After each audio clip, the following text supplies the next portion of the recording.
So this was the actual turning point in my life. Now, up until the time where I tried to commit suicide, I had probably experienced more trauma in that 18-year period than most people experience their whole lives.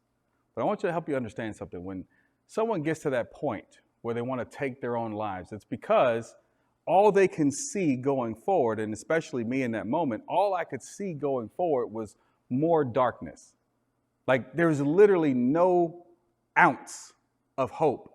And so the prospect of just not experiencing it at all and not being here was better than ever having to experience it. But also, this suicide attempt was about just cold, hard revenge. I wanted to make everybody who ever hurt me live with the image of my brain splattered all over the wall. My mom, my dad, my wife at the time.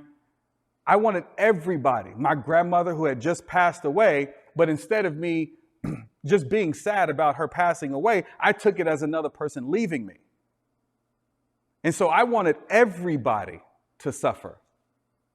And I'll go back to the story that I was sharing about when I was 8 years old, because that's really where, this all started, is I felt like my mother abandoned me.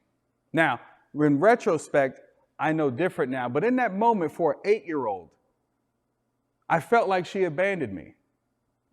And that created this narrative, a lens to which I saw the world through, that the women who love me will leave me.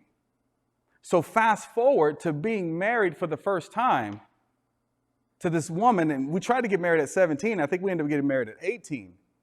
But I transferred all of my self-worth into this girl.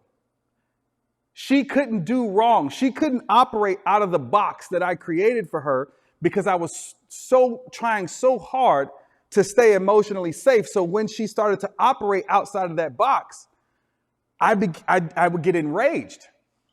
And so I had this narrative that the women who love me will leave me, but I was experiencing on a thought level that she's cheating every time she leaves the house, every time she comes home late, that she's probably messing with somebody.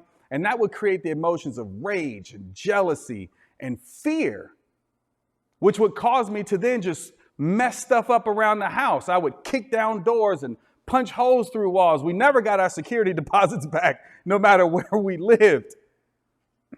And then when she finally asked for the divorce is when it was like the straw that broke the camel's back. And I took this shotgun that she had bought me for Valentine's Day, and I ran in a bathroom, and I remember screaming that I'm going to make all of you suffer. And she was banging on the door like this. Stop! Stop! And I'm like, no! Everybody's going to have to live with what they've done to me. And I pulled the trigger, and nothing happened. It was the most surreal moment I've ever experienced, because it was like, whoo, whoo, shit. I almost just blew my head off. But like I said, in that moment, I realized I didn't want to die. I just didn't know how to live. And so I committed at that moment to figuring out how to actually live rather than exist. But like I said, I still didn't know what to do with all of that trauma. And that's when I started drinking. So things got a lot worse before they got better. But the turnaround was I was walking out of a courtroom, and this gentleman named Hank stepped in my way.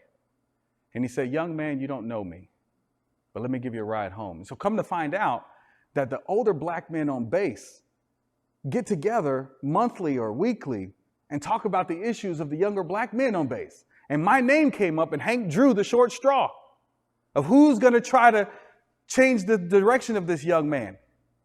And so he met me at the courthouse, gave me a ride home, and I'll never forget what he said because it changed my life. He said, young man, I know you think you know where your life is about to go, but I promise you, if you change what you believe about yourself and how you see yourself, everything would change. I had no idea what he meant at that moment, but I knew that my way wasn't working and I was willing to try his.